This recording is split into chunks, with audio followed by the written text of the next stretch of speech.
सह वीर्यं करवावहै तेजस्विनावधीतमस्तु मा विद्विषावहै। ॐ शान्ति शान्ति शान्तिः। ॐ सदाशिवसमारम्भां शङ्कराचार्यमध्यमाम् अस्मदाचार्यपर्यन्तां वन्दे गुरुपरम्परां। श्रुतिस्मृतिपुराणानाम् आलयं करुणालयं नमामि भगवत्पाद लोकशङ्करं शङ्करं शङ्कराचार्यं केशवं बादरायणं सूत्रभाष्यकृतौ वन्दे भगवन्तौ पुनः पुनः। समस्तजनकल्याणे निरतं करुणामयं नमामि चिन्मयं देवं सद्गुरुं ब्रह्मविद्।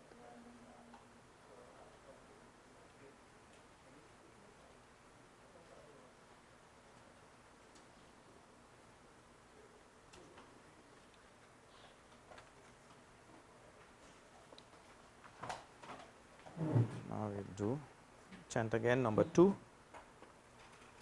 You can chant both number 1 and number 2. Page 8 and page 9. Jagrat swapna sushuptishu sphutatara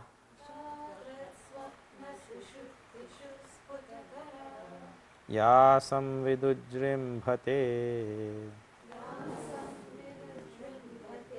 ya brahmadipipilikantatanushu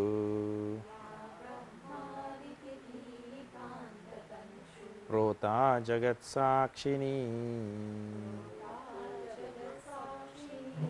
saivaham nacha drishyavastviti dridha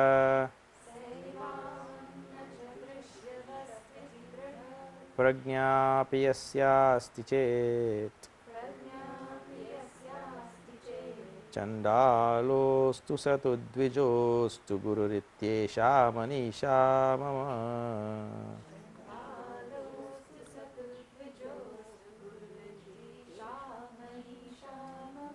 Brahmevahamidam jagatcha sakalam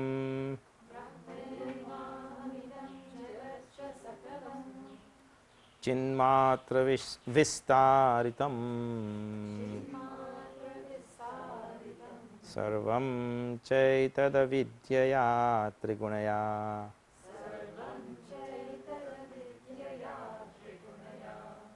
ashesham maya kalpitam ittham yasya dridhamati sukhatare nitye pare nirmale candalostu satu dvijostu gururityesha Manīṣā mama.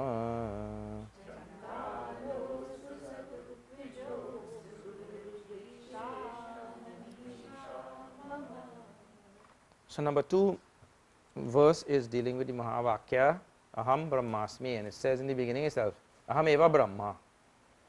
Aham eva, I am indeed, or I am myself Brahma, that claim in the beginning itself. So there the two terminologies Aham and Brahma which have to be studied. So in Aham we say when I peel off the different layers of my personality, I end up realizing that I am nothing but a conscious and of course inescapably an existing conscious being, not just a conscious being. By saying that I am a conscious being, the word being means existing. If I say I am a conscious being, being means I am. To be and to exist is one and same. So Aham, that is Aham, and Brahma, and we trace that in the morning and earlier in the day, that Aham, when I say that I am that conscious being, existing being, I cannot really put any size to my consciousness. Can anybody? My consciousness is this big, you know. My consciousness can only fit 10 people. I have no space for anybody anymore.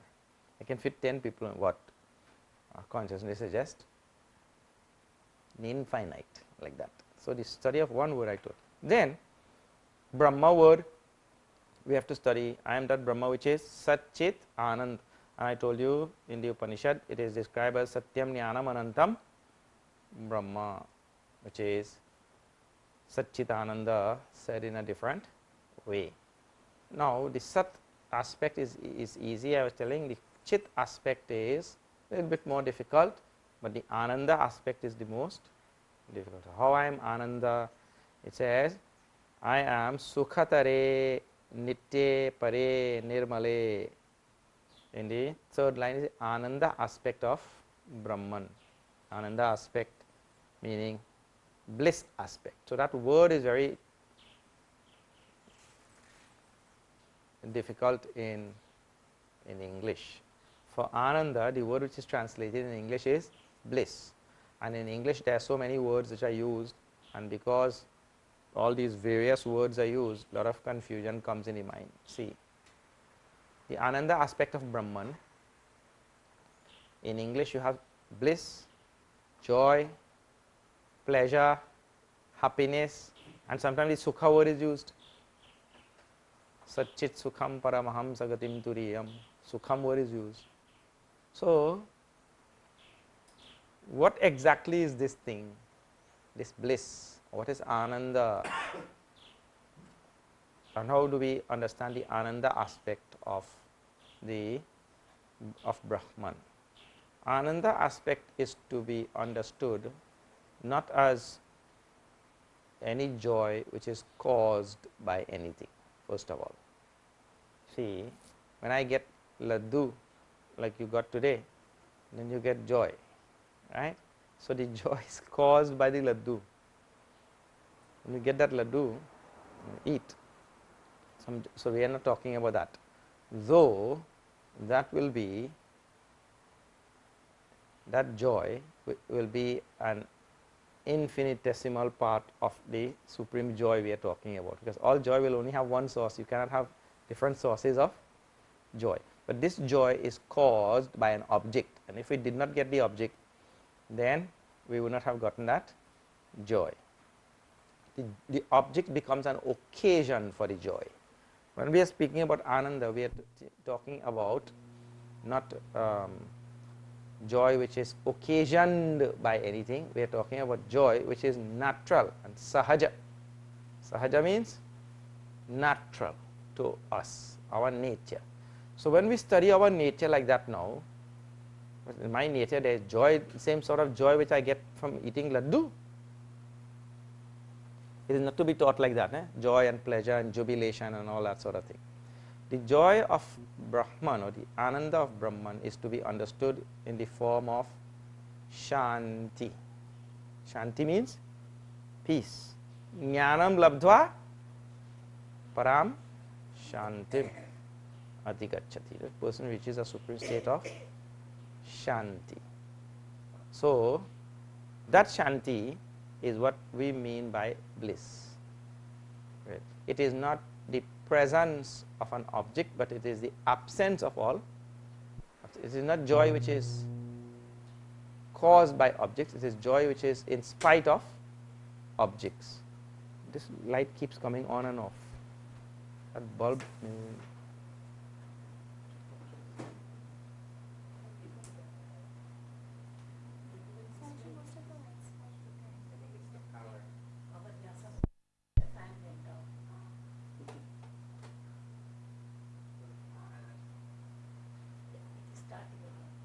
The bulb is probably lose. You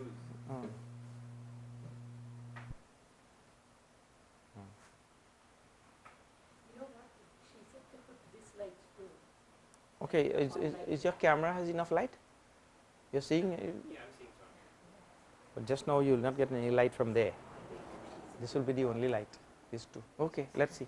Yeah, I don't know why the she said. Leave it. Just okay. So the Sukha, which we talk about in Vedanta, which is called as Ananda, and sometimes the word Sukha is used quite often. These two words are used most, Sukha and Ananda. That Sukha Ananda is equated as peace, Shanti, because Ashantasya Kutha Sukham, without Shanti where is there any Sukha? So that Shanti is easier for us to understand. For example, if this thing is bothering me, let us say somebody is pressing some needle on my side, somebody pressing a needle, that thing is sticking me, I become very agitated because the pain makes me agitated. So now when he removes that thing, I am just left in a state of natural peace. Means I don't have to, I just have to remove the thing that was disturbing my peace. That is the idea. So our peace is natural to us, and that is one thing. When it is reflecting in our mind, that is agitated and shaking, what peace we will feel? If peace is reflecting in my mind, which is all the time shaking like that, well, that is like when the moon is reflecting in our water, that is, you cannot get a clear picture of that moon, isn't it? But if you go to some of those nice lakes in Canada, and the water is so calm like a mirror, and you see a perfect reflection of the moon. In the very same way, if the mind becomes quieter and quieter, purer and purer, that mind becomes absolutely still. Stillness and the reality, they go together. In other words, the reality is still, because reality is described in second chapter of Gita as achalam, achaloyam, ayam achalaha. This reality is achala, it doesn't move. In other words, stillness is its nature. So if the mind becomes still, then the peace of the self, the stillness of the self becomes reflected in a still mind. That peace will be experienced by that mind. So that stillness, that peace is what we call as bliss. Ananda and Shanti, they are one and same. Don't expect that we will get something or get there that we will start jumping. Not like that. The person just experiences a deep peace and expansiveness, peace of mind, tranquility. So that is Sukhatare, Nitye, Pare, Nirmale. In 7 cases they are all given, but you just have to take the word in its original. So this is the Ananta or Ananda of Brahman. So now how it is connected to Ananta? Satyam Jnanam Anantam Brahma. But see, I am telling you peace and stillness, they are one and same. Na? If the mind is absolutely still, the mind is absolutely peaceful. Peace and stillness, which is called achalam, non-movement, that is same. Now you tell, if this thing is called, if this reality is described as all pervasive, then where it will move? An all pervasive thing cannot move from one place to another place, because it is always already in all places. So this reality is still and it is all pervasive. That experience of that reality therefore will be of the nature of pure peace only. That all pervasive reality is called as Ananta. Ananta means infinite. Infinite means has gone already, it is already everywhere. It is not localized, no, well, not proper word. It is not restricted to any one place or anything like that. So this is Ananta, infinite. Reality is absolute peace, which is also all pervasive, which is here, there and everywhere. Still and achalam means the only thing that could be achalam is the thing that is all pervasive. A thing that is not all pervasive will be chalam. Makes it one day it will go to, like people, you know, when they have not gone to this place like Alaska, they want to go. So something that is not all pervasive will find itself going to the other place where it is not. But if it is all pervasive, it cannot go anywhere. So all pervasiveness and anantam, endlessness, endlessness and infinitude, these are all synonyms. All pervasive, endlessness which is ananta, or infinite. These are all same word. And that thing which has gone everywhere already cannot move. If it is not moving, there is no activity, there is no movement. There is no movement, there is no agitation. There is no agitation, there is absolute peace. Stillness, you see. So this is how the reality is ananda, because it is ananta, infinite, all pervasive, unmoving. It is unmoving, no agitation, no movement, no stirring. If it is not stirring, then it is still and peaceful. It is still and peaceful, it is ananda, blissful. That is, like this has to be connected. Eh? Otherwise the word is elusive. We can only imagine the joy or the happiness we get when we eat cheesecake or whatever you like to eat. Or if you are South Indian, sambar and idli. Wow, wow, wow, wow. It's joy from sambar or idli. So we only know that type of joy. So we are talking about here the joy of shanti, joy of peace, joy of tranquility, stillness, or like that. Huh?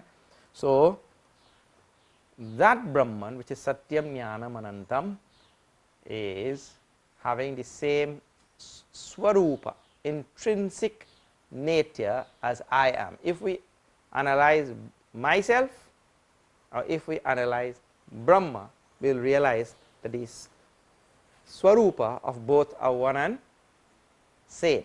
So the Brahman we analyze given the words of the Shastra, Satyam Anantam, Satyam Jnanam Anantam, Brahma. When we analyze that, we end up with a infinite, peaceful, unmoving, tranquil, blissful reality. And if we analyze myself also, we end up with the same thing. See, Satyam Jnanam is Sat and Chit. We analyze in the morning. And then if I analyze myself, I say, well, my nature, even from an ordinary standpoint, my nature is I know if I am a educated being or I know if I am an ignorant being. Still, in the final analysis, I know. So I am a knowing being. I am not a non-existent knowing being. I am an existent knowing being. And my awareness or consciousness cannot be restricted to any little space. I find that when I travel from here to Alaska, from here I see the horizon there, and when I go there I see the same horizon again. And if I go that further, I still see the same horizon. Means to say my consciousness just stretches to the limits of my senses. Stretches, stretches, stretches. There is no end. I am aware of the most distant star over there. How far my consciousness, and see, on what logical basis you will say, no, my consciousness stops at that star. You can't say. Because when I get to the, if I get to the star, if it is possible, then my consciousness again will stretch. So there is no end. So I also am infinite if I reflect on my own self like that. Eh? So I am that Brahma because two of the same. You cannot have two infinite things, isn't it? Two all pervasive things. So we have one and same. This is verse number 2, Aham Brahmasmi Mahavakya, which is being related in that verse. Now what is the third Mahavakya? Third Mahavakya called Tattvamasi Mahavakya from the Chandogya Upanishad. This teacher tells, I think, 10 times this Mahavakya to this student. Now the student head little hard. So you have to tell him the same thing over and over. So now let me tell you that Mahavakya. Chandogya Samaveda Tattvamasi Mahavakya number 3. Then we will see this verse. So it is called as Upadesha Mahavakya. The Guru is giving instruction to the students. Tvam Tat Asi. You are that. That means that. So what is that? That means Ishvara. And Tvam means Jiva. So the Jiva is Ishvara. Asi is second person singular. Asmi, you see, aham brahmasmi. Aham brahma asmi. So the asmi is the first person. I am. Asi is second person of the same verb. You are. Asi. You are that. So this is an instruction given by, so the student has to go now and reflect. Now let me tell you how the reflection has to be done. That is like, you come now and see, suppose you are the guru for water. So there is a drop of water here on the seashore and he's crying.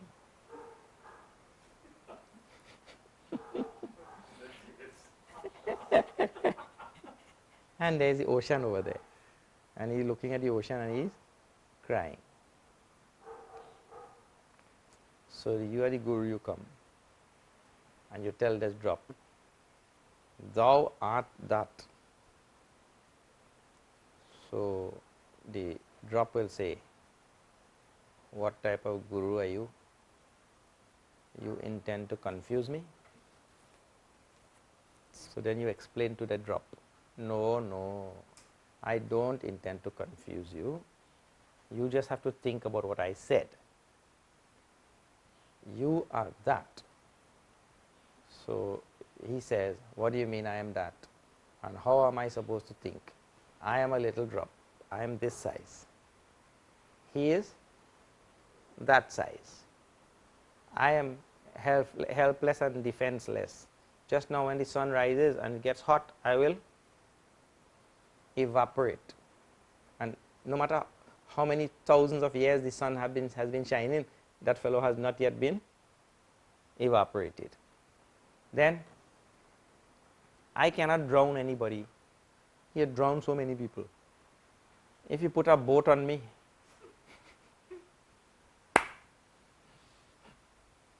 well, how many boats are floating? So how you say I am that? So then the teacher said, no, no, no, no, no. Look, your name is drop. So you remove name. His name is ocean. Remove name, ocean. You are little. You remove smallness. He is big. You remove bigness. You are round. Remove roundness. So the drop is round. He is squiggly. Remove squiggly. Like this you go on removing all the different things. After you remove all the traits of both of them, you will be left with only one thing now. He is H2O and he is H2O.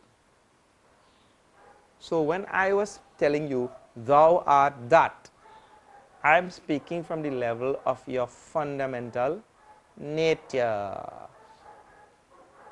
from your Swarupa, from your essential nature. You are H2O and he is H2O. The only difference between this example and the Jiva Ishvara example, and there's only one difference is there. In the case of the droplet and the ocean, the drop is separate from the ocean. The ocean is there and the drop is on the shore. I started the story by telling you this fellow is on the shore crying. Right? In the case of Jiva and Ishvara, what you will have to do now is you will have to take a glass, right? Transparent glass, drinking glass, and you put it in the ocean. So inside that glass it will be full with water. So now you will be teaching this glass of water, thou art that. So he will be water, but he will also be surrounded by water. In the case of all of us here, we are not like the drop of water on the ocean, on the shore, and that is the ocean over there. We are like the glass of water in the ocean itself. So we are like this Jiva is within Ishvara, but the Jiva is circumscribed by this body, mind and intellect, but within the body of Ishvara. Body is to be taken not that Ishvara as a body like us. Within the body of Ishvara, the Jiva is there. So this is the difference in the example. It's not that the Jiva is somewhere and Ishvara is somewhere, like the drop is on the shore and this ocean is there. So the body is what delineates the Jiva from Ishvara, this frame. So now, when we eliminate all the things, like how we are eliminating from the drop and eliminating from the ocean, name, form, and all the various gunas and qualities and all of them, we eliminate one by one. Then, here in this Jiva, what do you have to eliminate? Well, this Jiva has all the finite body, mind, and intellect. Then Ishvara also has, he is Sarvajna, Sarvavyapi, Sarvashaktiman ityadi, and he has the cosmic intelligence. You remove everything.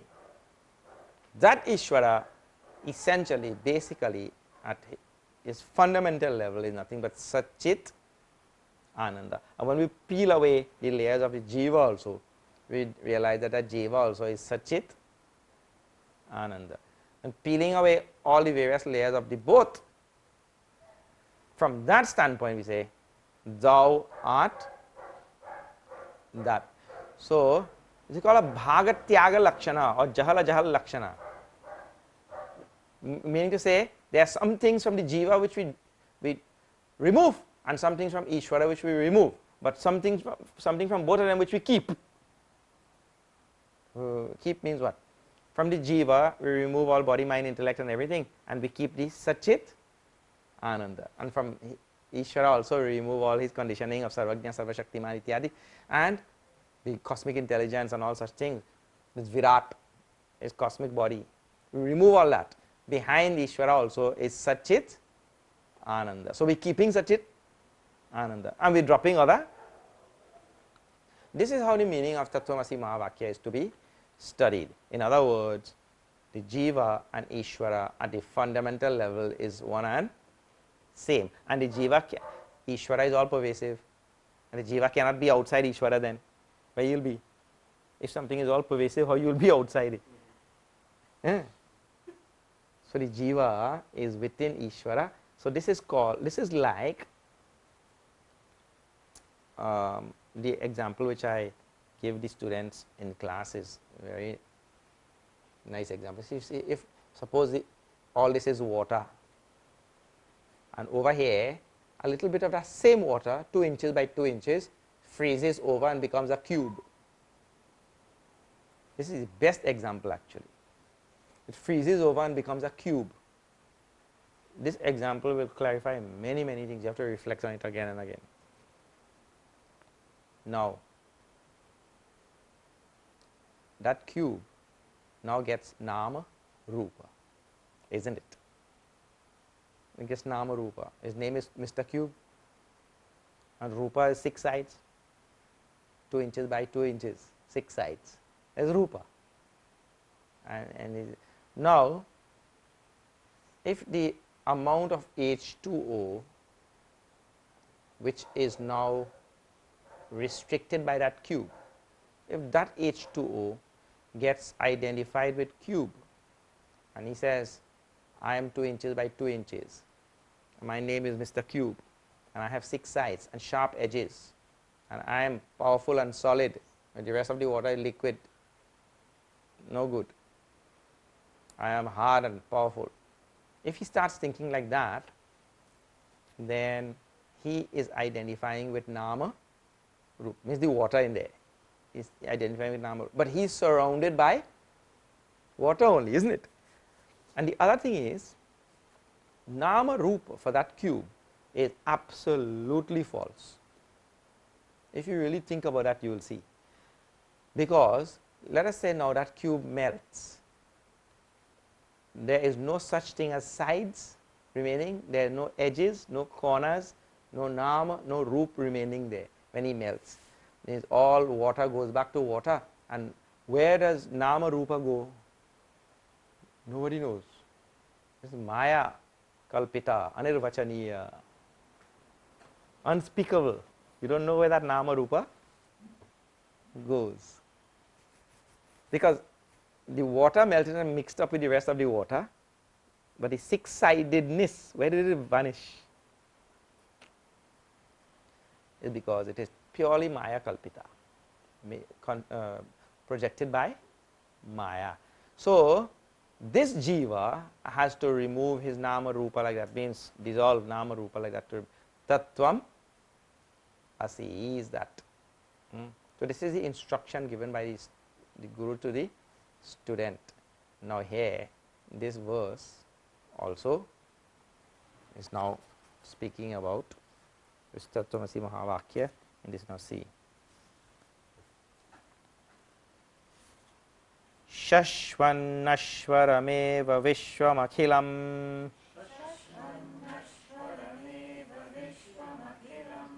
Nishchitya Vacha Guroho Nityam Brahma Nirantaram Vimrishata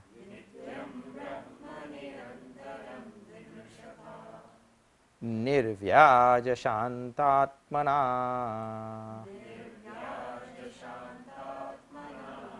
Bhutam Bhavicha Dushkritam Pradahata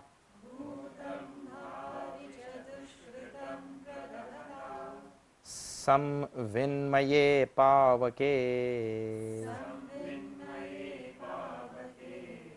Prarabdhaya Samarpitam Swavapurityesha Manīṣā Mama.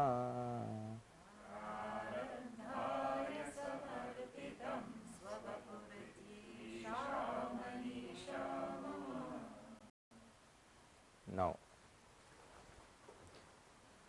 when Bhagwan Shankaracharya, one thing, when Bhagwan Shankaracharya wrote these verses or gave out these verses, he did not say there, no way it is mentioned in these verses that I am writing these verses on the four Mahavakyas. It is others in retrospect, when we look at the verses, we say, oh, these verses seem to be speaking about the four main Mahavakyas, right?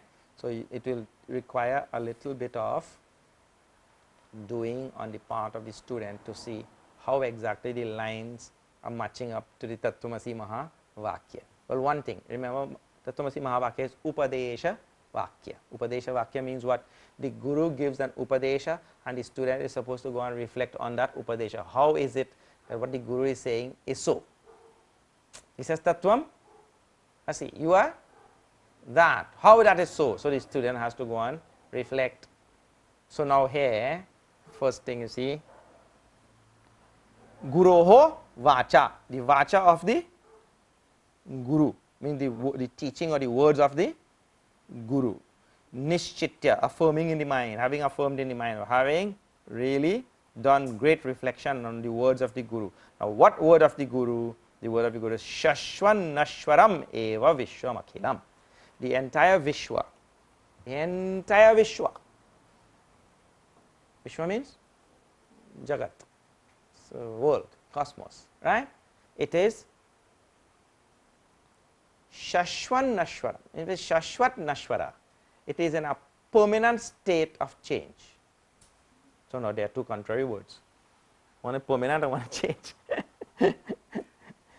What is changing is not permanent, and what is permanent is not changing. You see?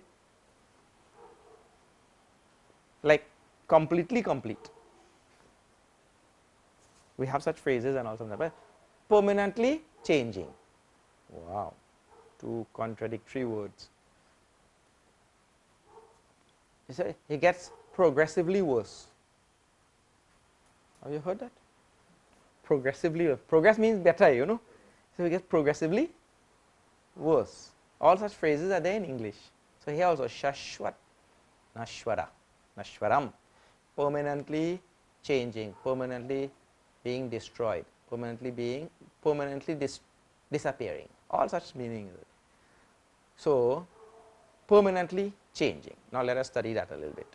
In other words, when we look at this Jagat, this word is speaking, this phrase is speaking about Tat. first of all. This phrase is speaking about tat, that, because in the Mahavakya Tattvam Asi. So tat, that Ishvara, tat means that Ishvara, that Ishvara has this entire Jagat which we see here as his gross body, first thing. The Ishvara has this Jagat as the gross body, and the Jagat is in a state of flux, change. Jagat is transient, Jagat is all the time moving, right? Dying, coming and going. That is called as Nashvara. Oh. But how do you know that something is Nashvara if you don't know permanence? How do you know that this thing is changing if you don't know what is changelessness? Change can only happen on a substratum of changelessness. If there is change that is going on, like for example the movie and the screen. So the movie, one scene is coming one after the next, but behind that movie there is a changeless screen, and if there is no screen upon which the change is taking place, then no change can take place, you see. So that is symbolized by the first word, Shashwat. Shashwat means permanent. So behind this universe of change there is a changeless substratum, and it is this changeless substratum which provides the sustenance or the adhisthana, or the support for all the change to go on. So the change is going on eternally, but it is going on a substratum of changelessness. So if you remove the, you know nowadays what they are telling,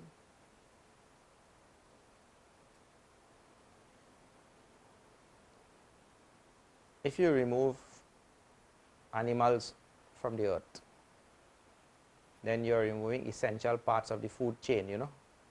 Or if you remove plants, you are removing essential parts of the food chain. So then the rest is affected. But if you remove human beings, you remove nothing. You are correct. You can't remove the others, but you could very well dispense with human beings, you see. So here we could remove all the changing things and nothing will happen with the changeless substratum. But if there is no changeless substratum, well, the other all change things which we are seeing, there will be no adhisthana, no support upon which that change can take place, so then there will be nothing. So the changeless substratum is essential. That changeless substratum, when we remove all the change, that's changeless substratum which remains, that is called here as stripping the cosmos or the cosmic being of the upadhis, which we were doing just now when we were stripping Ishvara of all his conditioning and stripping the Jiva of all his conditioning. So here we strip Ishvara of this Virat, this cosmic body, which is characterized by change, because what in this cosmos is not changing. Stars, they say, are being created and destroyed. Created means manifesting and being destroyed. And some of those stars which we see in the sky, they say they were long destroyed, you know. The light hasn't reached us yet. I mean the boom. It has not yet reached us. So everything in this cosmos is changing. So you eliminate the change, remove the changeness or changingness, and beneath that is the changeless substratum. You will end up with changeless substratum only. So that is stripping of this cosmos of its external upadhi, like that, like what we were doing before. Then the student, it says, the student has to go and reflect on this. So that is the Upadesh part of the whole Upadesh Mahavakya which we saw. Then Nityam Brahma Nirantaram Vimrishata Nirvyaja Shantatmana. Now,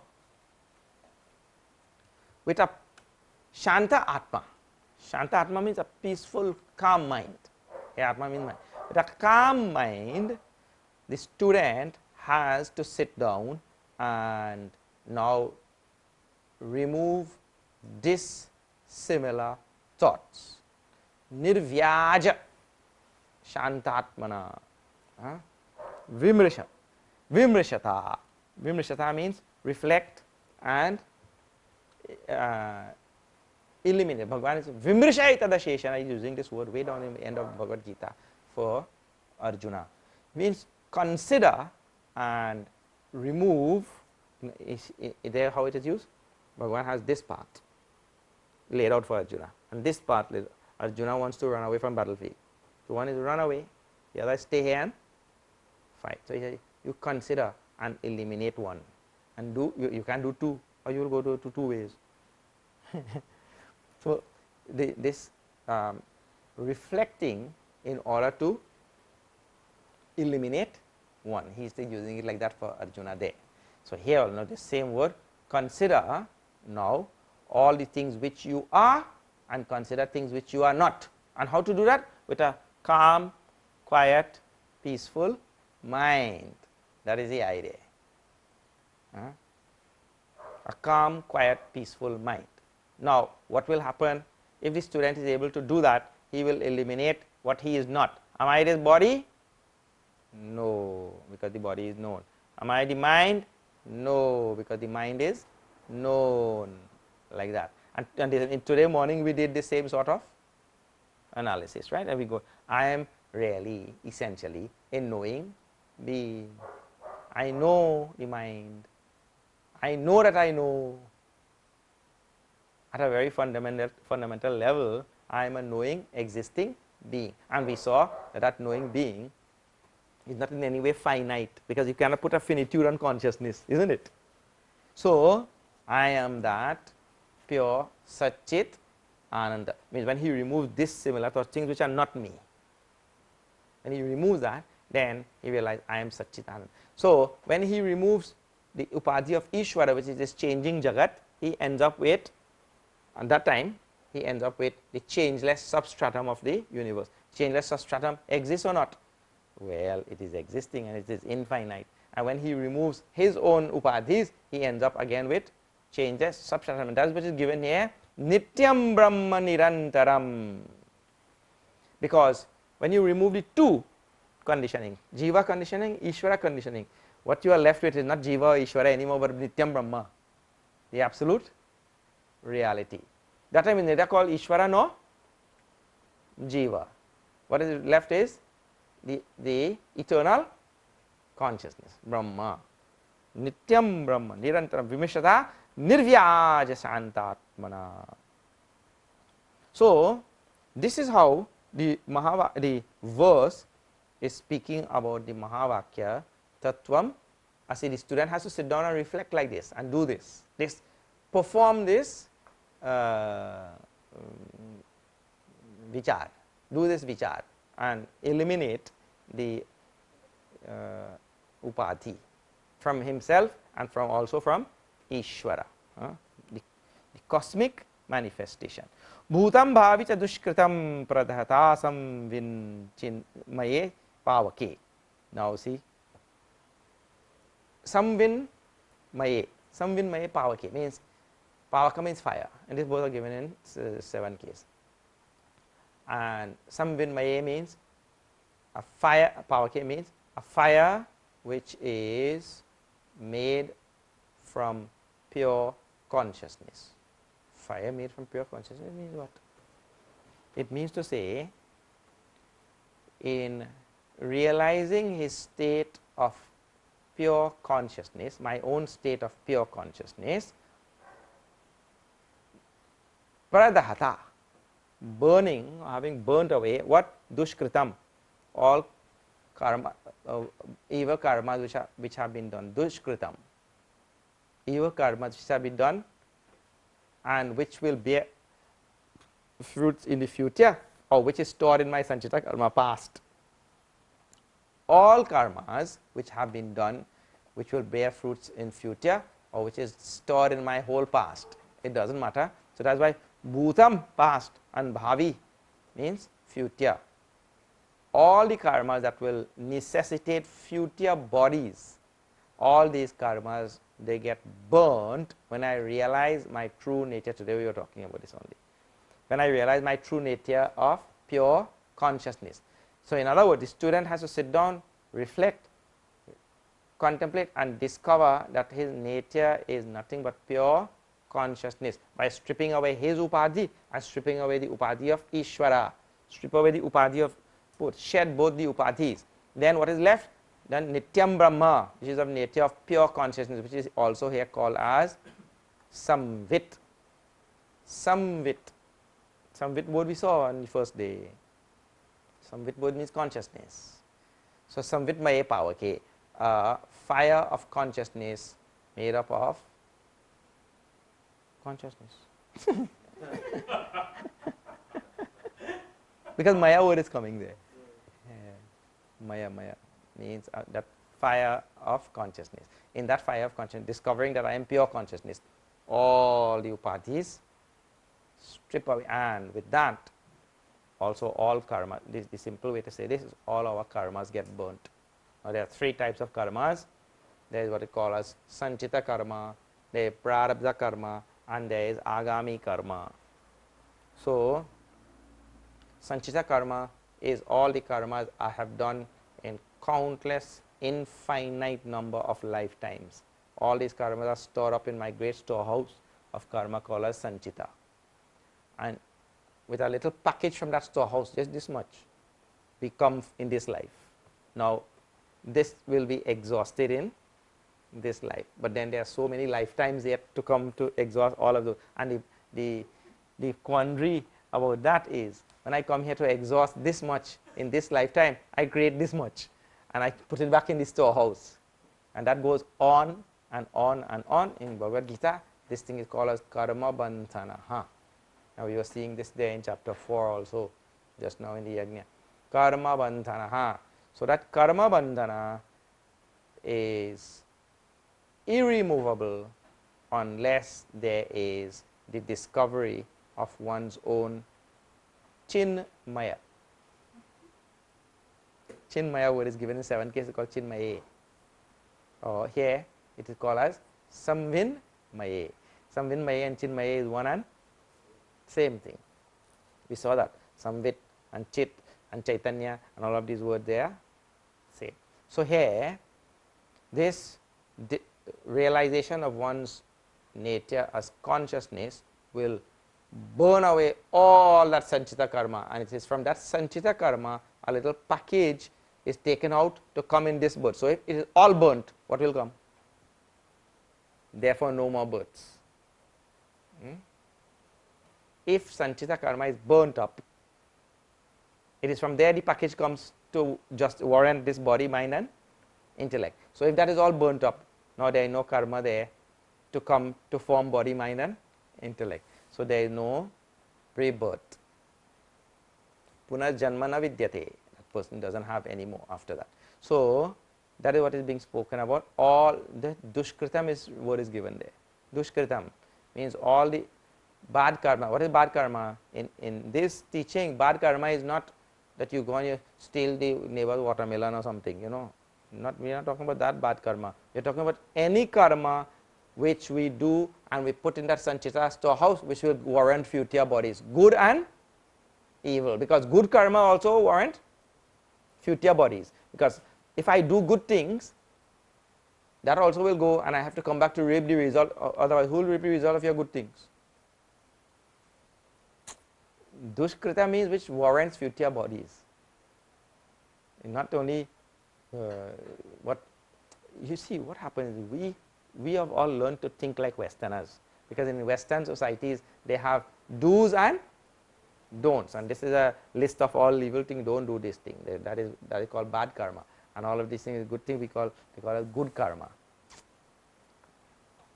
At this level, what we are speaking about, any karma that warrants future births, that thing is called as dushkarma, because it is going to make me take birth.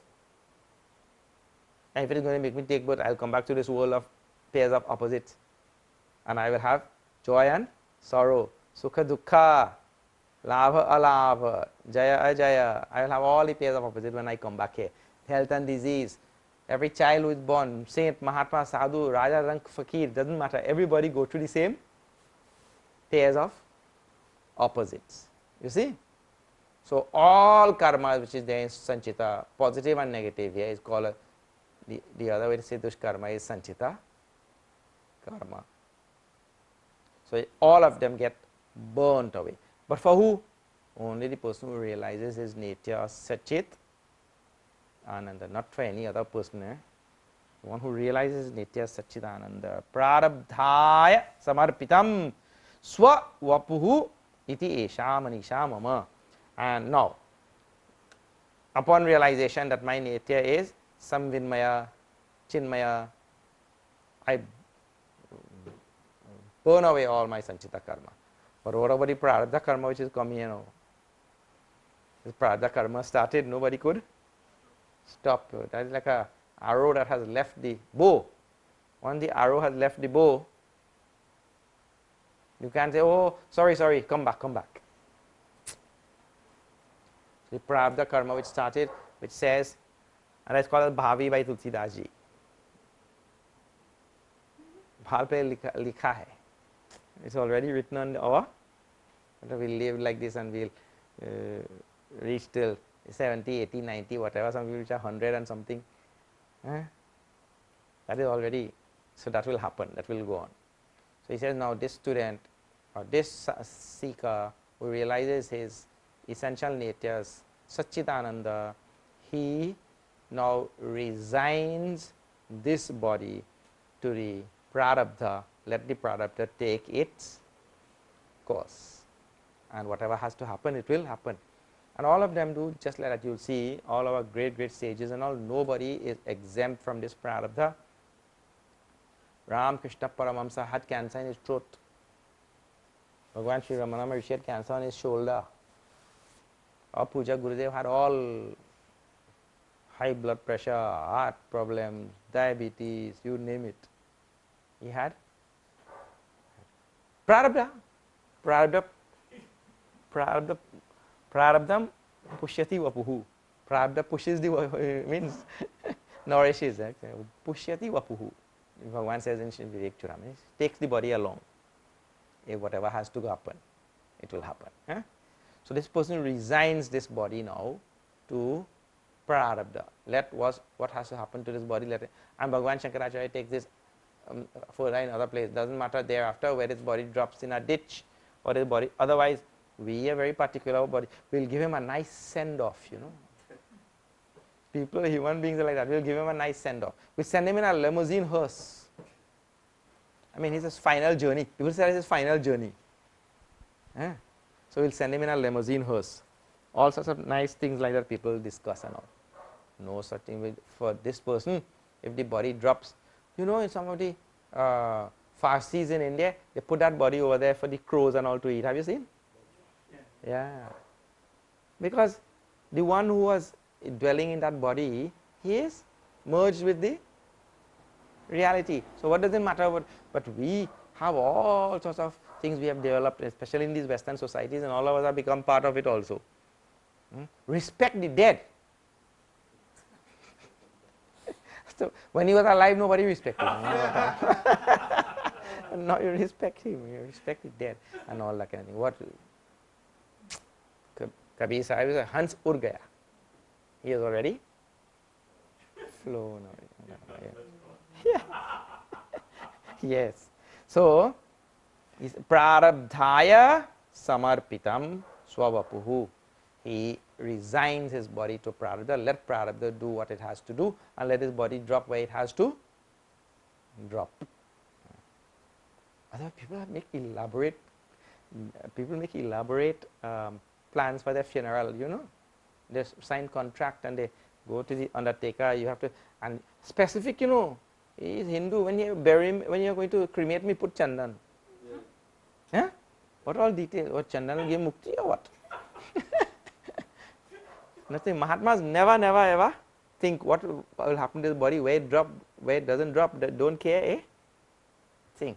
And Dehatma Buddhi is means a feeling that this is I am this body. That Dehatma Buddhi is very strong delusion which the human being has, that I am this body. All that thing has to go away. So if a person has gone beyond Dehatma Buddhi, means I am this body, then what does he care about his body anymore? Otherwise, our attachment is so strong to pampering this body and all sorts of nice. So this person, he resigns it to Prarabdha, let it be. Prarabdha will dictate when it will go, when it will not go. Our Puja Gurudev went to visit Swāmī Maharaj, his guru. This is in the mid-50s, and he told to his guru, he realized that the guru's body was ailing and feeble and so many problems in that body. Gurudev said, why are you here in Uttar Kashi? Come, let me take you to Delhi, you can get treatment there. Swāmī Prakāshānanda Maharaj said, so in Delhi people don't die? In Delhi people don't die or what? Huh? You mean let the body go through its own prarabdha and let it be right? Yeah, otherwise we are very keen about his body, you know. Now that is for Mahatma, right? Don't start playing Mahatma tomorrow. You get pneumonia, oh, theek hai. Prarabdha pushyati vapuhu. Let the prarabdha take the body. If I have to die, I will die. Not like that. That is for realized soul. We have to take care of the body to do sadhana. This is for the one who has realized he is Chinmaya, Samvinmaya. I am that pure consciousness. Okay. So tomorrow now we have 2 classes. We'll reflect again on. We're not done. We still have to go back in this. Okay. Om Purnamada Purnamidam Purnat Purnamudachyate Purnasya Purnamadaya Purnameva Vashishyate. Om Shanti Shanti Shanti. Hari Om Shri Gurubhyo Namaha. Hari Om.